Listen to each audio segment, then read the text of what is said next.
Good morning everyone. Welcome to PW only IAS. दोस्तों, जब हम बात करते हैं बे ऑफ बंगाल की, तो बे ऑफ बंगाल में एक सिस्टम ओरिजिनेट हो रहा था क्योंकि वहां पे एक लो प्रेशर एरिया फॉर्म हो रहा था। एंड इसी सिस्टम की वजह से आपका जो साइक्लोन मोंथा है, ये यहाँ पे आपका ओरिजिनेट हुआ। एंड ये नॉर्थवर्ड्स मूव कर रहा था। एंड इस तरह से जाके इसने आंध्र प्रदेश के एरियाज में यहाँ पे लैंडफॉल करी। एंड जिस वजह से बहुत भारी बारिश पिछले 2 दिन के अंदर आंध्र प्रदेश के अलग अलग हिस्सों के अंदर देखने को मिली। एंड जब यहाँ पे ये पहुंचा तो उस टाइम बहुत सारे घरों को इसने तबाह किया। इसके अलावा अगर हम बात करें तो वहाँ का जो पावर इंफ्रास्ट्रक्चर था, सब स्टेशन हो गया, ट्रांसफार्मर्स हो गया, उनको बहुत बड़े स्तर के ऊपर इम्पैक्ट किया। इनफैक्ट दोस्तों, ऐसा बताया जा रहा है कि 2000 करोड़ से भी ज़्यादा का जो नुकसान है वो यहाँ पे पावर सेक्टर को फेस करना पड़ा है। इसके अलावा अगर हम बात करें तो 35,000 लोगों को यहाँ पे इवैक्यूएट किया गया। लगभग 67 विलेजेस को यहाँ पे जो लोग थे वहाँ पे उनको इवैक्यूएट किया। 5 शहरों को भी इवैक्यूएट किया गया। लगभग 43,000 हेक्टेयर की जो क्रॉप्स थी वो यहाँ सबमर्ज हो गई है पानी के अंदर। एंड इस तरह से किसानों को लगभग बताया जा रहा है कि टोटल 83,000 फार्मर्स को कहीं ना कहीं यहाँ पे नुकसान फेस करना यहाँ पे पड़ा है। इनफैक्ट बहुत सारी फ्लाइट्स, ट्रेन्स, उनको भी यहाँ पे कैंसिल किया गया। तो ये साइक्लोन का बहुत बड़ा इम्पैक्ट आंध्र प्रदेश के अलग अलग हिस्सों के अंदर पड़ा है। अब आपके दिमाग में एक सवाल आएगा कि सर ये आखिर ये नाम दिया किसने। देखो, आप इस बात को अंडरस्टैंड करना कि होता पता क्या है कि नॉर्थ इंडियन ओशन के अंदर जो साइक्लोन्स आते हैं उनके लिए नेमिंग सिस्टम के लिए हमारे पास इस तरह से टोटल 13 देश आपको देखने को मिलते हैं। बांग्लादेश, इंडिया, ईरान, मालदीव, इस तरह से। एंड हर कंट्री ने इस तरह से अपनी अपनी 13 नाम दे रखे हैं। तो एक्चुअली ना, ये 13 into 13 सिस्टम आप इसको कह सकते हो। हमारे पास 169 नेम्स ऑलरेडी आ चुके हैं। 13 देशों ने, हर देश ने 13 13 नाम दिए हैं। तो एक्चुअली आप अंडरस्टैंड कर पाओगे कि ये रहा आपका मोन्था। तो जो मोन्था नाम है ना, ये थाईलैंड ने दिया है दरअसल में, जैसा आप यहाँ पे देख भी पाओगे पिक्चर में। आपने निसर्ग का नाम सुना होगा, साइक्लोन निसर्ग बहुत पॉपुलर था। तो बांग्लादेश ने उसका नाम दिया था। बिपॉर्जॉय हो गया, ये भी बांग्लादेश ने नाम दिया था। अब उसी तरह से भारत की तरफ से गति, तेज, ये नाम दिए गए हैं। एंड अभी जो मोन्था आया है यहाँ पे आप देख पाओगे कि ये नाम थाईलैंड ने यहाँ पे दिया है। तो ये क्यों, ऐसा क्यों करते हैं? क्योंकि एक्चुअली ना, जो वर्ल्ड मीटोलॉजिकल ऑर्गेनाइजेशन है WMO और escape, economic and social commission for Asia and Pacific, वो ये रोटेशनल नेमिंग सिस्टम को फॉलो करते हैं कि इस तरह से एक एक कंट्री अपना अपना नाम इस तरह से ये उनके नाम से पिक करते रहेंगे, उसी रोटेशन सिस्टम को फॉलो करते हैं। And that is why naming इस तरह से की जाती है साइक्लोन की। दोस्तों, डेट है आज की 29 अक्टूबर 2025। एंड आप सभी का स्वागत है आज के प्रीलिम बूस्टर न्यूज डिस्कशन में। स्टार्ट करने से पहले मैं आप सबको बता दूं कि जो दिवाली ऑफर्स हैं, आज उनका आखिरी दिन है। तो जितने भी हमारे ऑनलाइन एंड ऑफलाइन यूपीएससी और स्टेट पीएससी कोर्सेज हैं, उनके ऊपर आपको अप टू 70% ऑफ देखने को मिल रहा है। चाहे वो आपके 2 ईयर कोर्सेज संकल्प और पिनिकल हो, या आपका 1 ईयर कोर्स आपका प्रहार एंड टाइटन हो, या इसके अलावा इवन अगर हम बात करें जो बच्चे 3 ईयर कोर्स हमारे प्रारंभ बैच के साथ जुड़ना चाहते हैं, तो आज वो यहाँ पे एनरोल कर सकते हैं। तो इन सभी कोर्सेज के दोस्तों जो लिंक है नीचे डिस्क्रिप्शन के अंदर दिए हुए हैं, वहाँ पर जाकर आप उन पर क्लिक करके अपने आप को खुद को एनरोल कर सकते हैं। चलिए स्टार्ट करते हैं। पहला जो टॉपिक हमें डिस्कस करना है वो 53rd chief justice of India के बारे में डिस्कशन करना है। देखो, आप लोग जानते होंगे कि अभी हमारे जो चीफ जस्टिस ऑफ इंडिया है वो BR गवई जी हैं। बट नवंबर के अंदर इनका जो कार्यकाल है वो खत्म होने जा रहा है। अब इनके बाद अगले चीफ जस्टिस ऑफ इंडिया कौन बनेंगे? दरअसल में इसका ना एक प्रोसीजर होता है। क्या प्रोसीजर है, अब इस बात को समझना। सबसे पहले लॉ मिनिस्ट्री क्या करती है, जो भी CGI रिटायर होने वाले हैं ना, उनको उनकी रिटायरमेंट के लगभग 1 महीना पहले उनसे पूछती है कि आप बताइए कि अगले CGI कौन होने चाहिए। रिकमेंडेशन मांगती है। फिर क्या होता है, वो यहाँ पे जो भी आपके चीफ जस्टिस ऑफ इंडिया होंगे, वो यहाँ पे सीनियर मोस्ट जज ऑफ सुप्रीम कोर्ट को यहाँ पे रिकमेंड करते हैं। दोस्तों, ये एक ना कन्वेंशन चली आ रही है कि सीनियोरिटी के बेसिस के ऊपर जो भी सबसे सीनियर मोस्ट जज होगा सुप्रीम कोर्ट के अंदर, वो यहाँ पे उनको रिकमेंड कर देंगे अगले चीफ जस्टिस के तौर के ऊपर। फिर ये जो रिकमेंडेशन होगी ये प्रधानमंत्री जी को फॉरवर्ड की जाएगी। वो आगे प्रेसिडेंट ऑफ इंडिया को एडवाइस करेंगे कि हाँ, ये अपॉइंटमेंट हो जानी चाहिए। तो इस तरह से आप नोटिस कर पाओगे कि प्रेसिडेंट इस तरह से ओथ को एडमिनिस्टर करते हैं ऑफ द इनकमिंग CGI। तो ध्यान रखने वाली बात यह है कि ये एक प्रथा है, it is only a convention. ये किसी कानून में, लॉ में इस तरह से नहीं लिखा गया, पर ये कन्वेंशन है ताकि इंडिपेंडेंस जुडिशरी की यहाँ पे बनी रहे। तो अब CGI जो है हमारे BR गवई जी, उनके बाद जो अगले CGI बनेंगे वो होंगे आपके जस्टिस सूर्यकांत जी। ठीक है, तो ये अगले चीफ जस्टिस ऑफ इंडिया हमारे यहाँ पे बनने जा रहे हैं। अब ये जो पूरा पूरा अपॉइंटमेंट सिस्टम है ना चीफ जस्टिस ऑफ इंडिया का, ये एमओपी फॉलो करता है, that is memorandum of procedure, basically convention follow करता है। अब मेमोरेंडम ऑफ प्रोसीजर की अगर हम बात करें तो जैसा मैंने आपको बताया ये एक कन्वेंशन है जो बताती है कि क्या प्रोसेस होगा जजेस के ट्रांसफर का, जजेस के अपॉइंटमेंट का। तो एक गाइडलाइन सी एक तरह से जुडिशरी और एग्जीक्यूटिव के बीच में एग्री अपॉन हो चुकी है, उन्होंने सहमति यहाँ पे जता ली है। जैसे मैंने बताया ना कि जो भी सीनियर मोस्ट जज होंगे सुप्रीम कोर्ट के, वो सहमति सी होगी कि हाँ वही अगले चीफ जस्टिस ऑफ इंडिया होंगे, राइट। तो कहाँ से आता है सर ये एमओपी? देखो इसका कुछ आर्टिकल 124 के साथ आप लिंक देख सकते हो जो सुप्रीम कोर्ट जजेस के साथ डील कर सकता है। आर्टिकल 217 की बात करते हैं जो हाई कोर्ट जजेस के साथ डील करता है। बाकी इसके अलावा ना आपने 3 जजेस केस आपने सुने होंगे, ठीक है, जिसके माध्यम से आपने नोटिस किया होगा। जैसे सेकंड जजेस केस के अंदर आपका कोलिजियम सिस्टम स्टार्ट हुआ, फिर थर्ड में और इवॉल्व हुआ, तो कहीं ना कहीं उन्हीं से आपका यहाँ पे लिंकेज इनका देखने को मिल जाएगा। तो कोलिजियम जो होता है, जैसे मान लो कोई हाई कोर्ट का जज है या किसी जज को ट्रांसफर करना है या किसी और अपॉइंटमेंट करनी है, तो कोलिजियम वहाँ पे उनके नाम जो है वो रिकमेंड करता है एंड एग्जेक्टिव उनको फिर अपॉइंट करता है। ये आपको यहाँ पे सिस्टम देखने को मिलेगा। तो नेक्स्ट हमारे जो चीफ जस्टिस ऑफ इंडिया होंगे वो जस्टिस सूर्यकांत जी होंगे। नेक्स्ट चलते हैं अगले टॉपिक पे, that is Hanle dark sky reserve. Hanle देखो जो है ना, वो तो आप समझ गए होंगे कि हानले कहाँ पर है, लद्दाख के अंदर। बेसिकली एक वाइल्ड लाइफ सेंचुरी है, चांगथांग वाइल्ड लाइफ सेंचुरी, ये लद्दाख में अंदर आपको देखने को मिलेगी। वहीं पर आपका ये हानले डार्क स्काई रिजर्व है।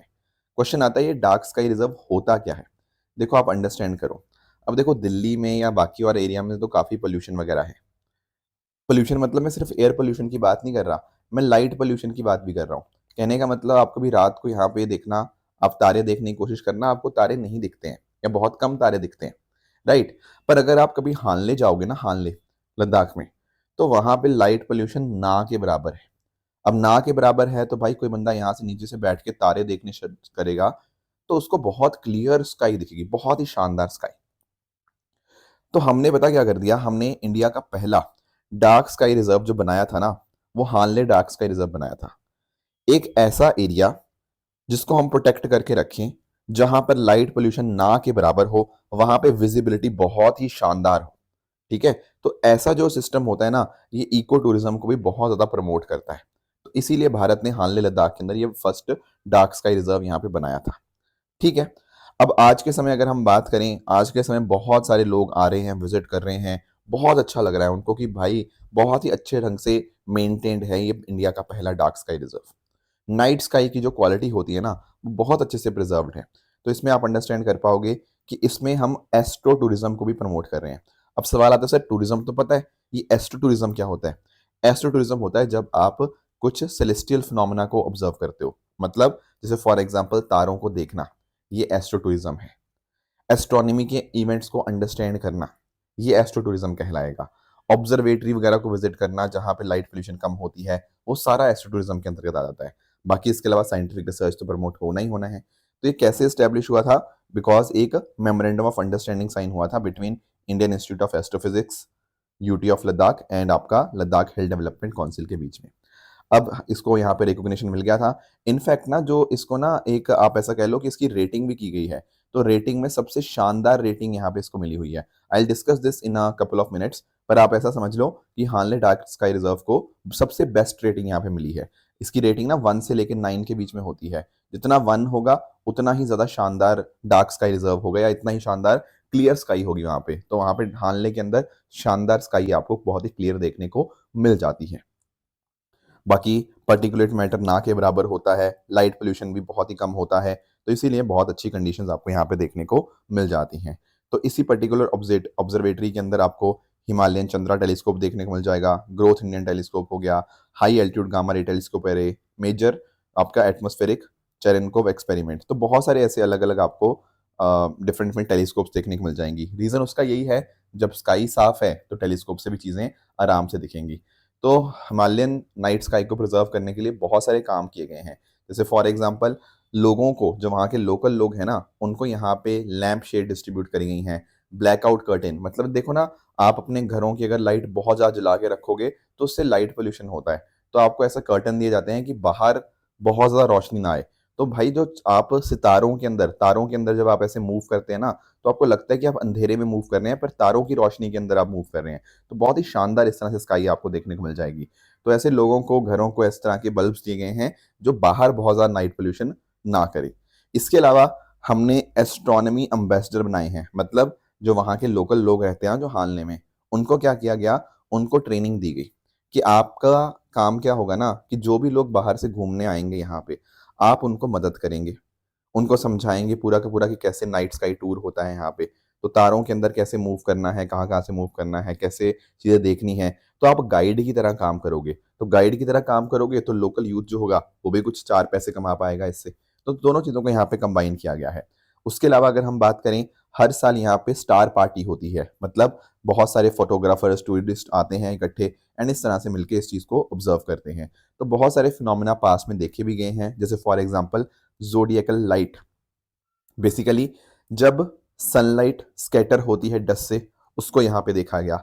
इसके अलावा गैगेंशियन, ये आपका सन के अपोजिट एक हल्की सी ग्लो, हल्की सी रोशनी आपको देखने को मिलती है, उसको ये नाम दे दिया जाता है। इसके अलावा जो वीनस प्लैनेट है उसकी एक बेल्ट आपको देखने को मिलती है जो कि अर्थ की शेडो के ऊपर यहाँ पे पड़ती है, तो वो भी यहाँ से ऑब्जर्व करी गई। तो बहुत सारी ऐसी ऐसी इंटरेस्टिंग चीज़ें यहाँ पे देखी गई हैं।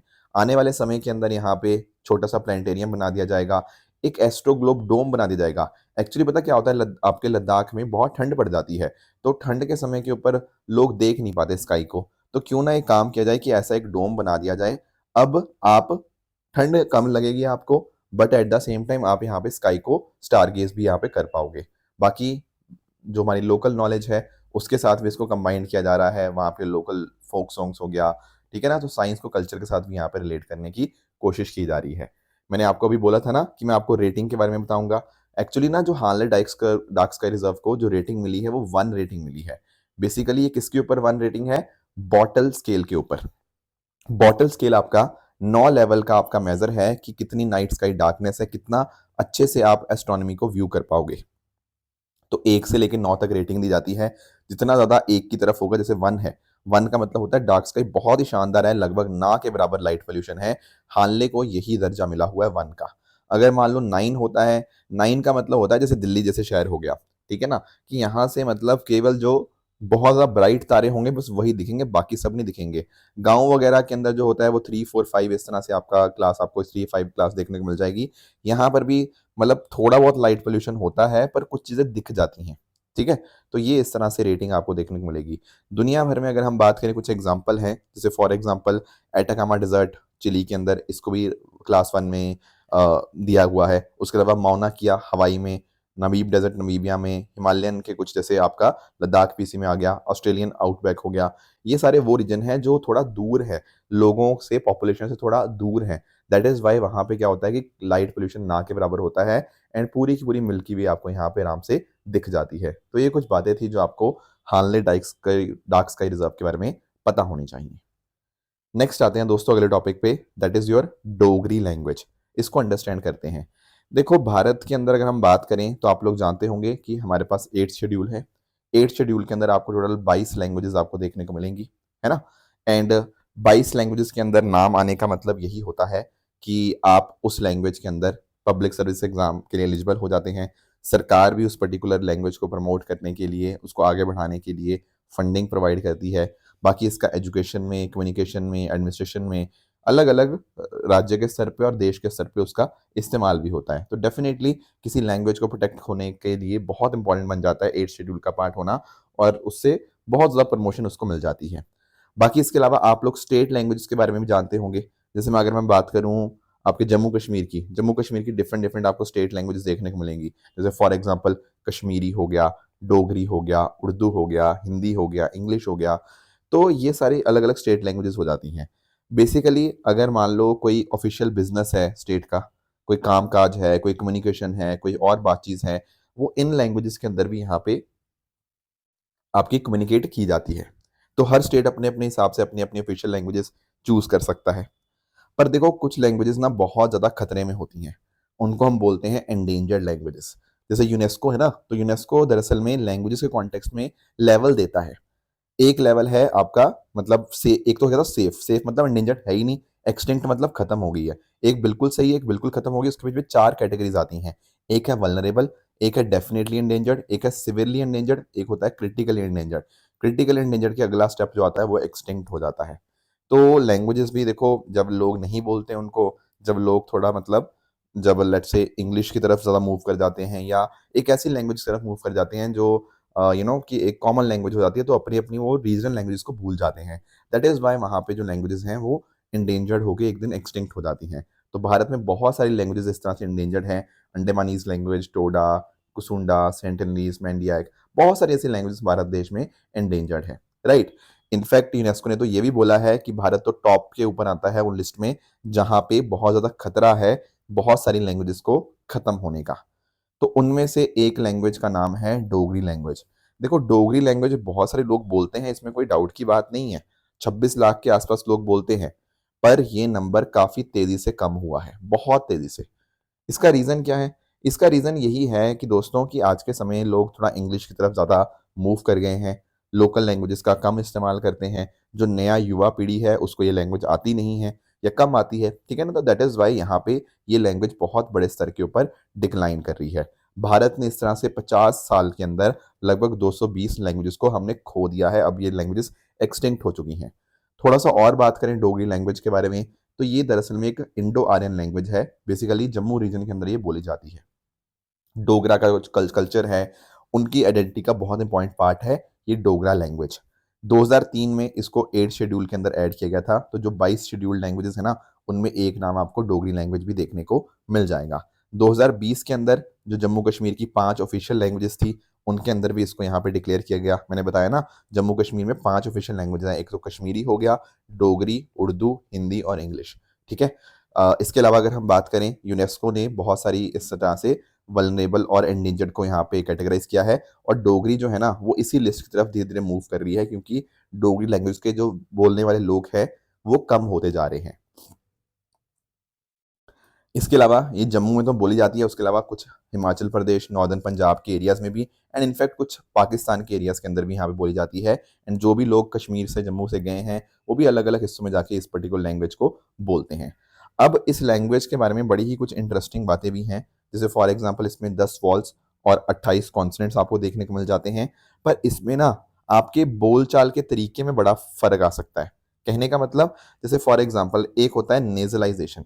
देखो एक होता है जैसे आप बोलते हैं ना हाँ, एक आप बोलते हो हाँ, जैसे आप चंद्र बिंदु आप बोल देते हो ऊपर। ये जो चंद्र बिंदु होता है, यहाँ पर आपकी जो आवाज आती है ना, वो नाक से आती है। ये जो ऊपर मैंने बोला ना हाँ, ये हाँ वाले जो ऊपर ऊपर चंद्र बिंदु वाली जो टोन आई ना, ये मेरे नाक से निकली है। तो दरअसल में डोगरी लैंग्वेज के अंदर इस तरह से आपके नाक के जो निकली हुई आवाज है उसका भी इस्तेमाल होता है। इसके अलावा एक होता है मेटाथीसिस। मेटाथीसिस का मतलब होता है कई बार एक शब्द के अंदर ही आप साउंड को रीअरेंज कर देते हो, साउंड बदल जाती है, उसको बोलते हैं मेटाथीसिस। एक होता है टोन बेस्ड साउंड डिफरेंशिएशन। देखो जैसे मैं आपको एक सिंपल एग्जांपल देता हूं, जैसे मैंने बोला अच्छा, एक बोला अच्छा, तो ये यहाँ पे क्या किया, यहाँ पर ना एक मैंने सार्केस्टिक टोन करी। तो कई बार मैं अपनी पिच को या टोन को चेंज करके उस शब्द का मतलब ही बदल जाता है। तो यहाँ पर भी डोगरी लैंग्वेज के अंदर सेम चीज हमें देखने को मिलती है। बाकी डोगरी लैंग्वेज ने बहुत सारी चीजें पर्शिया से, बहुत सारी चीज इंग्लिश लैंग्वेज से और कुछ संस्कृत रूट से भी यहाँ पे आपने चीजें बोरो करी हैं। एंड आपको ये डोगरी लैंग्वेज इस तरह से देखने को मिल जाएगी। नेक्स्ट आते हैं दोस्तों अगले टॉपिक पे। That next topic is benzene. Benzene का फॉर्मूला आप सबने पढ़ा होगा, केमिस्ट्री आप सबने पढ़ी है, C6H6। अब इसमें आप नोटिस करना, यहाँ पे देखो इस तरह से होते हैं ये 6 आपको, यहाँ पे आपको कार्बन एटम देखने को मिल जाएंगे। और ये 6 कार्बन एटम इस तरह से 6 हाइड्रोजन एटम के साथ यहाँ पे कंबाइन होते हैं। अब इनमें इंटरेस्टिंग बात पता क्या है, एक होता है आपका single bond double bond, single bond double bond, single bond double bond. तो इस तरह से ऑल्टरनेटिंग आपके single and carbon bonds, carbon single and double bond आपको देखने को मिल जाते हैं। अब क्वेश्चन आता है सर हम आज बात क्यों कर रहे हैं बेंजीन की, क्योंकि दोस्तों बेंजीन को डिस्कवर हुए 200 साल कंप्लीट हो चुके हैं। बेंजीन को डिस्कवर किया गया था 1825 के अंदर बाय माइकल फेराडे, ठीक है। और 200 साल डिस्कवर होने के बाद भी ना बेंजीन की जो इंपॉर्टेंस है वो कम नहीं हुई है, बल्कि बेंजीन की इंपॉर्टेंस बढ़ती ही जा रही है। तो इसीलिए हमें थोड़ा सा बेंजीन के बारे में चीजें पता होनी चाहिए। क्या पता होना चाहिए? पहली चीज तो ये कलरलेस है, ये आपको इसका कोई कलर नहीं होता। फ्लेमेबल है, बहुत ज्वलनशील होती है, जल जाती है जल्दी। और इसका जो स्मेल होती है, इसका स्वीट टाइप आपको ऑर्डर आपको देखने को मिलेगा। कहाँ से मिलती है ये हमें? पेट्रोलियम से, नेचुरल गैस से इसको यहाँ पे हम ड्राइव करते हैं। अब पहले के समय इसको कोल टार से भी हम इसको ड्राइव करते थे एंड इवन इसका जो इस्तेमाल होता था तो हम इसका इस्तेमाल कॉफी को डीकैफिनेट करने के अंदर इस्तेमाल करते थे। बट बाद में पता क्या पता लगा? बाद में पता लगा कि बेंजीन से तो भाई कैंसर भी हो सकता है। तो बाद में इस तरह से इसका इस्तेमाल कॉफी के लिए इस्तेमाल इसका बंद होने लग गया। बाकी इसके अलावा अगर हम बात करें, आज के समय की बात करें तो कई जगह पे इसका इस्तेमाल होता है। जैसे फॉर एग्जांपल हम कई मटेरियल बनाने में इसका इस्तेमाल करते हैं। जैसे आपने स्टायरीन या पॉलीस्टायरीन सुना होगा। आप अपने कप्स, फोम्स, पैकेजिंग वगैरह के अंदर इस्तेमाल करते हैं, वहाँ पॉलीस्टायरीन का इस्तेमाल होता है, तो वो बेंजीन से ही बनता है। इसके अलावा अगर हम बात करें, आपका फिनॉल, एसीटोन हो गया, पॉलीकार्बोनेट्स हो गया, इनमें इस्तेमाल हो गया। आपके नाइलॉन हो गया, ठीक है ना, जैसे आपके प्लास्टिक्स हो गया, टेक्सटाइल हो गया, जहाँ साइक्लोहेक्सेन हो गया, तो उसमें बेंजीन का ही इस्तेमाल हो जाता है। बाकी इसके अलावा अगर हम बात करें तो पेंट बनाने के अंदर, कोटिंग हो गया, एडहेसिव जो आपके ग्लू वगैरह हो गया, उनमें भी आपका बेंजीन का इस्तेमाल होता है। फिर पैरासीटामोल जैसी दवाइयाँ बनाने के अंदर भी यहाँ पे आपका सिंथेसिस के अंदर आपका बेंजीन का इस्तेमाल होगा। उसके अलावा आपने टीएनटी सुना होगा। बेसिकली आपका जो ट्राई नाइट्रोटोलिन है, जो कि एक तरह का एक्सप्लोजिव होता है, केमिकल कंपाउंड होता है जो कि फट जाता है, मतलब इस तरह से, तो उसके एक्सप्लोजिव बनाने के अंदर, डाइज बनाने के अंदर भी यहाँ बेंजीन का इस्तेमाल होगा। इसके साथ साथ अगर हम बात करें तो गैसोलीन में भी कई बार इसको प्रेजेंट किया जाता है, उसमें फ्यूल में ऐड करने के तौर के ऊपर।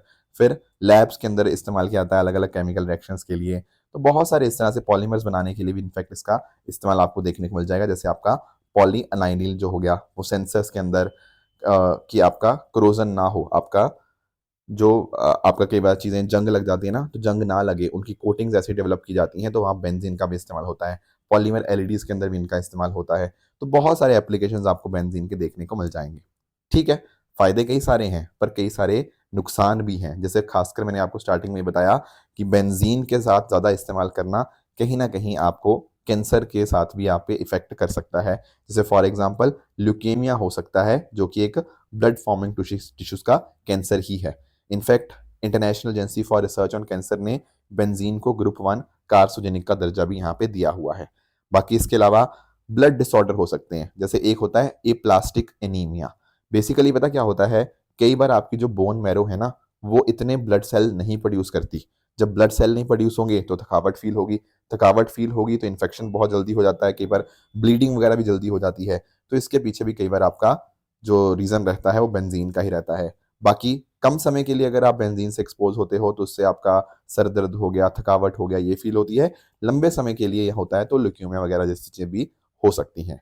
बाकी बेंजीन का एनवायरनमेंट पे भी नुकसान आता है। जैसे फॉर एग्जांपल आप नोटिस कर पाओगे कि बेंजीन एयर पोल्यूशन के अंदर भी कंट्रीब्यूट करता है, क्योंकि बेंजीन क्या है, एक वोलेटाइल ऑर्गेनिक आपको कंपाउंड आपको देखने को मिल जाएगा। ठीक है ना, तो जो वोलेटाइल ऑर्गेनिक कंपाउंड होते हैं ये बेसिकली ऐसे प्रोडक्ट से गैसेज एमिट होती हैं जो कि हेल्थ को इम्पैक्ट करती हैं। जैसे फॉर एग्जांपल किसी सॉलिड से या लिक्विड से गैस निकली जिसका वेपर प्रेशर बहुत ज़्यादा है, ठीक है ना, जैसे पेंट वगैरह हो गया, तो उससे आपकी आईज, नोज, थ्रोट इरिटेशन, ये सब चीज़ें आपको देखने को मिल सकती हैं। इवन आपने सुना होगा ट्रोपोस्फेरिक ओजोन के बारे में। देखो ओजोन एक तो होती है जो आपकी स्ट्रेटोस्फेयर में होती है, वो तो अच्छी ओजोन है, it is good ozone, but tropospheric ozone is a bad ozone, तो उसमें भी कंट्रीब्यूट करती है ये आपकी बेंजीन, तो वो भी खराब चीज़ है। इसके अलावा बेंजीन आपका अलग अलग पानी के सोर्सेज के अंदर जा सकती है, जैसे फॉर एग्जांपल इंडस्ट्रियल वेस्ट के अंदर, तो कंटेमिनेशन वगैरह हो सकता है। तो ये सारे नेगेटिव इम्पैक्ट्स भी हैं बेंजीन के। डेफिनेटली एप्लीकेशन बहुत सारे हैं, इससे कोई मना नहीं कर रहा, पर कुछ चैलेंजेस भी, हेल्थ रिस्क और एनवायरमेंट रिस्क भी आपको यहाँ देखने को मिल जाएंगे। नेक्स्ट दोस्तों, हमारे सामने जो टॉपिक है वो है आपका अजीत एंड अपराजित। अब इसका मतलब क्या है? देखो, आप लोगों ने एफपीवीज के बारे में सुना होगा। ये होते हैं फास्ट पेट्रोल वेसल। अब क्वेश्चन आता है इसका मतलब क्या है? देखो नाम में ही है ना, फास्ट मतलब ये तेजी से, हाई स्पीड वाले होते हैं। और ये ऐसे बोट्स या ऐसे व्हीकल्स होते हैं ना जो आपका नेवी या फिर कोस्ट गार्ड इस्तेमाल करता है। ठीक है, पर इनका पर्पस क्या है? देखो आप अंडरस्टैंड करो, नाम में है क्या? पेट्रोलिंग। पेट्रोलिंग क्या मतलब क्या होता है कि मान लो कुछ कुछ गतिविधि ऐसी हो रही है, हमें यहाँ पे उसको उसको टैकल करना है, हमें उसको यहाँ पे पेट्रोलिंग करनी है कि अपने एरियाज की, कि कुछ ऐसा एनिमी कुछ ऐसा तो नहीं कर रहा जो हमारे लिए कुछ खराब हो सकता है, राइट? तो वहां पर आपके ना जो फास्ट पेट्रोल व्हीकल है ये बहुत स्पीड के साथ काम करते हैं, ठीक है ना, तो हमारे सर्वेलेंस के ऊपर यहाँ पे हमें यहाँ बहुत ज्यादा मदद हो जाती है। ठीक है ना। तो इनकी जो स्पीड होती है ना, वो नॉर्मली आप नोटिस कर पाओगे कि 60 किलोमीटर पर आवर या 70 किलोमीटर पर आवर, उतनी अच्छी खासी स्पीड होती है। और ये ना थोड़ी छोटी शिप्स ही होती हैं, बहुत बड़ी नहीं होती, क्योंकि उनको मूव करना होता है तेजी से। Plus at the same time इनमें जो ना मैन्यूवर करने की क्षमता होती है, मैन्यूवर मतलब ऐसे अपने डायरेक्शन को फटाफट चेंज करना, वो बहुत शानदार होती है। इसीलिए यहाँ पे इनको बनाया जाता है, इसलिए लाइट वेट इनको थोड़ा सा कंस्ट्रक्ट किया जाता है। छोटी सी टीम इनको, मतलब 10 से 20 या 25 लोगों की टीम इनको ऑपरेट कर पाती है। सो दैट इज वाई यहाँ पे पेट्रोलिंग के पर्पज से ये बहुत बहुत शानदार यहाँ पे बन जाती है। कई बार आपने देखा होगा एक्सक्लूसिव इकोनॉमिक जोन्स हमारे होते हैं, ईजेड, वहां पर देखना होता है कि क्या कुछ सामने वाला कुछ गतिविधि तो नहीं कर रहा, सर्वेलेंस देखना होता है, तो उनमें हेल्प हो जाती है।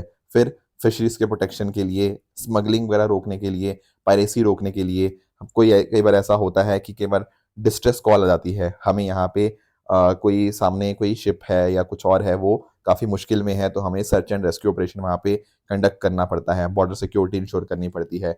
उनमें इस तरह से फास्ट पेट्रोल व्हीकल्स का बहुत इस्तेमाल हो जाता है। तो इंडियन कोस्ट गार्ड ने अभी 2 ऐसी फास्ट पेट्रोल वेसल्स यहाँ पे लॉन्च करी हैं, जिसका नाम है अजीत एंड अपराजित।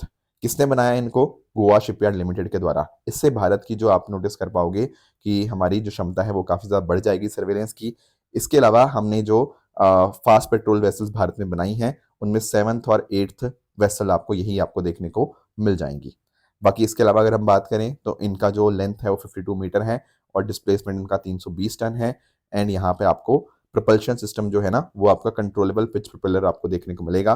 तो भारत में पहली ऐसी है जहाँ पे काफ़ी शानदार मूव करने की, मतलब अपनी डायरेक्शन बदलने की क्षमता भी है, मैनूवर करने की स्पीड भी काफ़ी अच्छी है, एंड फ्यूल एफिशिएंसी भी बहुत यहाँ पे शानदार है। ध्यान रखिएगा, इनको बनाया भारत के अंदर ही गया है, तो कहीं ना कहीं भारत की जो मेक इन इंडिया की जो पॉलिसी है या जो आत्मनिर्भर बनने की पॉलिसी है, उसके अंदर ये बहुत ही इंपॉर्टेंट कदम आपको देखने को मिल जाता है। तो ये कुछ बातें थी जो आज हमें डिस्कस करनी थी। बाकी रही बात ट्रू एंड फॉल्स स्टेटमेंट्स की, यहाँ आपके सामने कुछ स्टेटमेंट्स हैं, इनको आप पढ़िएगा, बताइएगा इनमें से कौन सा सही है, कौन सा गलत है। साथ ही साथ जो मैंने आपको कल होमवर्क दिया था, उसमें एक था क्लाउड सीडिंग के बारे में। तो यस, क्लाउड सीडिंग के लिए silver iodide, potassium iodide, dry ice, इन सब का इस्तेमाल होता है। That is why first statement is correct. Alpha शीर की दोस्तों बात करें तो ईरान के अंदर नहीं, बल्कि सूडान के अंदर जो नॉर्थ दरफुर है, उसकी कैपिटल आपको देखने को मिलती है, इसलिए सेकंड स्टेटमेंट आपका इनकरेक्ट होगा। थर्ड स्टेटमेंट आदिवानी के बारे में बिल्कुल आपको करेक्ट देखने को मिलेगा। तो ये है आज की डिस्कशन। इस तरह से आप सब लोग हार्डवर्क करते रहिए। Thank you so much for joining. All the very best. Thank you so much.